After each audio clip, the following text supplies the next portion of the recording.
Iya, pemirsa, kembali lagi dalam Hukum di Mata Bowo dan kita akan lanjutkan lagi perbincangan kita dengan Cak Bowo tentunya ya. Cak Bowo, kalau kita bicara soal masalah tenaga kerja itu memang kompleks sekali ya. Jangan bicara kentut ya, tenaga kerja. Iya. Diulang lagi ya, Cak ya. Iya, ulang dong. Itu nggak move on namanya, Iya, Cak. iya. Iya. Jatuh gimana? Iya, kan memang kalau kita bicara soal masalah tenaga kerja kan memang kompleks sekali ya masalahnya ya. Nah, ini lebih dalam lagi nih, Cak Bowo, soal tenaga kerja. Ini sebenarnya masalah tenaga kerja ini diatur dalam Undang-Undang Ketenagakerjaan nomor berapa sih, Cak Bowo? 13 2003. Nah, dari sinilah Ya. ketika Bu Mega jadi presiden, ya toh, Ya. akhirnya ada pasal 56, 57, ya toh, 55 sampai 60, Ya. ada perjanjian kerja, Oh. ada outsourcing. Kalau dulu Ya. zamannya itu adalah Bu Mega, karena banyak pengusaha-pengusaha ya ketika dia itu kalau ini sampai nggak ada perjanjian bagaimana kalau nantinya kena PHK, gugat sampai akhirnya itulah. Sehingga terjadi Ya. perjanjian kerja antara pihak pekerja atau buruh dengan pengusaha. Itu diatur dalam perjanjian dan batas waktunya sudah tertentu. Ketika 1 tahun, 2 tahun, 3 tahun, kalau dia nggak loyal, nggak semangat, itu akan sudah nggak pakai lagi. Ya. Itu untuk karyawan yang statusnya seperti apa tuh, Cak? Sekarang nggak ada karyawan tetap, kontrak, Oh, kontrak. outsourcing. Jadi Ya. kalau hal ini kalau mau minta ya bisa saja pengusaha untuk memutus perjanjian. Karena perjanjian di dalam pasal 56, 57 tertentu dan punya batas antara pihak pekerja dan pihak pengusaha. Nah, dari sinilah akhirnya pengusaha masih ada untung. Kalau memang benar-benar Ya. sampai pekerja atau buruh malas atau nggak loyal atau nggak maksimal kerjanya, maka 1 tahun diputus sudah nggak bisa apa-apa, nggak dapat pesangon dong. Ya, tetap ada Tapi evaluasi memenuhi kerja ya. UMR-nya berapa, ya itu. Nah, Nah, kalau yang lama, yang ini tetap karyawan tetap. Jadi ada ketika di PHK ada pesangon sesuai dengan aturan peraturan pemerintah. Ya. Nah, dari situ sehingga Iya. kebanyakan sekarang pengusaha-pengusaha ini Iya. banyak disampaikan outsourcing. Ya, udah nggak apa-apa. Ngambil Yang outsource banyak ya. outsourcing siapa? Bayar outsourcing sudah selesai. Nah, banyak. Kalau itu berarti seringkali, apalagi sekarang banyak demo-demo ya. Kalau ini, demo itu, demo ini, itu akhirnya apa? Lari semua. Saya nggak mampu. Biar Iya. pemerintah yang menangani masalah ini. Ya, kalau sudah pengusaha nggak sanggup mau apa? Iya. Jadi sama-sama berpikirnya jernih. Jangan sampai nyusahkan pengusaha saja. Tetapi pekerja itu harus benar-benar. Jangan sampai pekerja harus ini, nggak mah mintanya ini, sudah. Banyak pengusaha yang nggak mampu menghadapi. Jadi memang kondisi kalau memang kondisi seperti ini ya lah. Makanya kalau dulu itu ya toh, orang-orang tua dulu itu seneng. Kalau punya menantu pegawai negeri, yo, seneng. Kenapa? Karena berjenjang. Kenapa? Karena masa tuanya itu bahagia nanti anaknya itu, kan gitu. Makanya senang jadi pegawai negeri, ya toh? Gak seneng menatu pengacara, pengangguran banyak acara. Iya.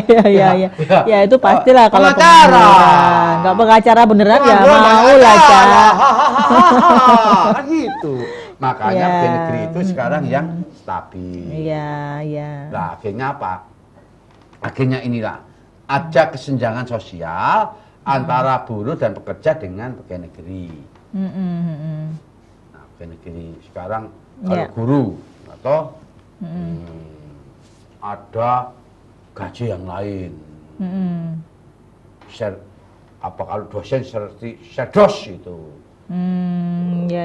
Tiap bulan ada gaji. Wah, tapi tidak tahu. Ya. Kalau itu memang realisasi kapan, tapi alhamdulillah Ya. ya.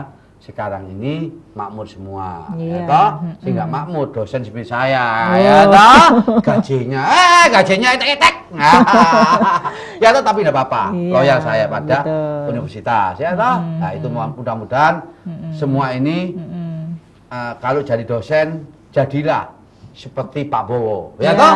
Betul. Kenapa? Karena memberikan sesuatu yang berhubungan dengan Ya. mempercerdik, mencerdaskan anak-anak bangsa. Ya. Bangga. Saya tetap dosen.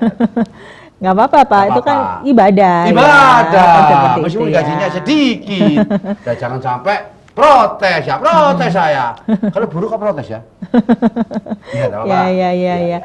Ya, kembali lagi nih masalah ke Undang-Undang Ketenaga 13 Kerjaan 2003, ya. ya, Betul, Cak Bowo. Ini Ya. sebenarnya kalau sesuai dengan perundang-undangan itu hak-hak para pekerja ini sebenarnya apa saja sih? Oh, para pekerja, Bahwa hak-haknya haknya, pekerja, ya. hak punya cuti, ya toh?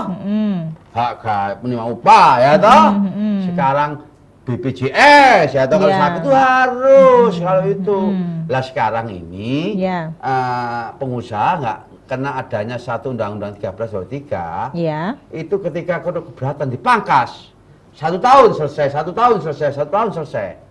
Nah ini yang menjadi kebingungan juga para pekerja kontrak ini. Nah, ya itu lagi karena adanya Undang-Undang 13 2003 itu ya tinggalan dari Bu Mega sehingga terlepas dari itu susah enggak, tapi undang-undang sudah jalan, ya kan? Ya. Karena sudah tantangane Bu Mega, ya sudah selesai. Ya itulah akibatnya. Memang pengusaha-pengusaha ini mengeluh dikarenakan haknya ini tidak bersesuaian. Hak cuti ada, hak hamil ada. Dulu ini hak apalagi hak BPJS dan Tunjangan sebagainya, kesehatan, punya ya. kerja semua banyak, maka keberatan. Akhirnya itu, akhirnya sekarang perusahaan-perusasahaan itu hanyalah menampung 1 tahun kerja, jadi nggak bisa apa yang disampaikan hanya menyesuaikan. 1 tahun BPJS dibayar per bulan, bayar, yang lain bayar, wes sudah banyak. Tapi akhirnya 1 tahun sudah. Nah ini bingung BPJS juga, ya toh? Untuk tenaga kerja, untuk khususnya masalah bagaimana kok setahun diputus, Jadi ini yang menjadi salah satu nampaknya agak kesulitan juga. Banyak pengusaha yang kena pajak ini banyak, tapi tidak apa-apa, haknya terpenuhi. Kalau enggak, bisa ngajukan protes ke serikat pekerja, ke bagian lembaga asosiasinya tentang buruh atau pekerja. Nah dari situlah yang akhirnya menjadikan satu peluang besar bagi pekerja dan pengusaha. Akhirnya seringkali ada konflik interest di dalam perusahaan itu. Kenapa haknya tidak tercukupi terus? Kenapa? Sebetulnya ada keseimbangan antara harga sembako. Kalau sudah murah, nah kan naik terus, ini nggak bisa, nggak cukup, pakainya naik gini. Nah inilah akhirnya peran pemerintah ini di sini. Tapi kalau sampai nggak bisa bayar UMR, menyampaikan pada gubernur. Dari pihak pengusaha ya? Iya.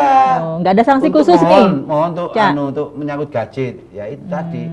Mohon ada penundaan, nggak iso naik. Ini kan keputusan gubernur. Kalau Jawa Timur itu. Nah kalau ini terus-terusan ya terus mohon kan itu. Nah kalau dimohon untuk menunda tentang UMR, tunda. Nah itu. Berarti artinya kalau ada perusahaan yang keberatan untuk membayar sesuai dengan upah minimum kerja daerah gitu, itu nggak kena sanksi ya, Cak? Atau Enggak. gimana? Ada penundaan.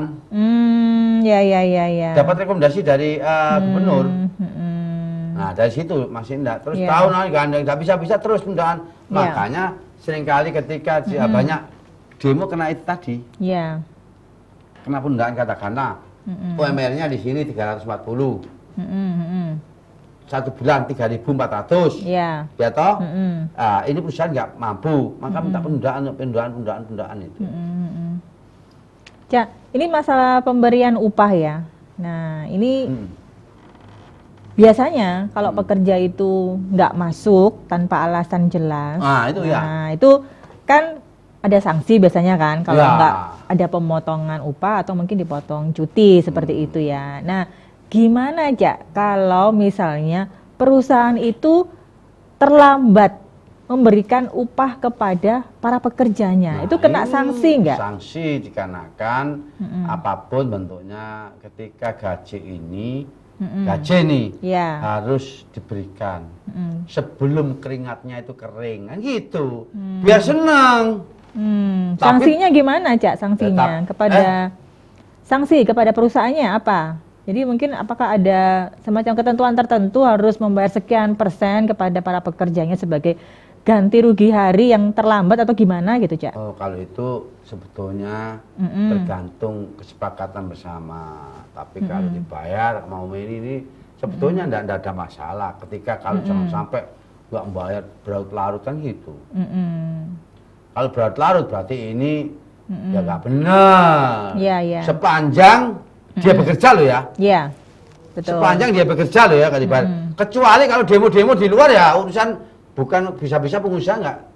Ya kalau dia demo loh, masa perusahaan yang rugi kan enggak. Iya. Nah, maka perusahaan juga memberikan sanksi, teguran juga. Nah, Ya SP surat peringatan juga 1 2 3 nanti bisa diajukan ke Disnaker untuk minta anjuran. Ada bipartit sama tripartit gitu.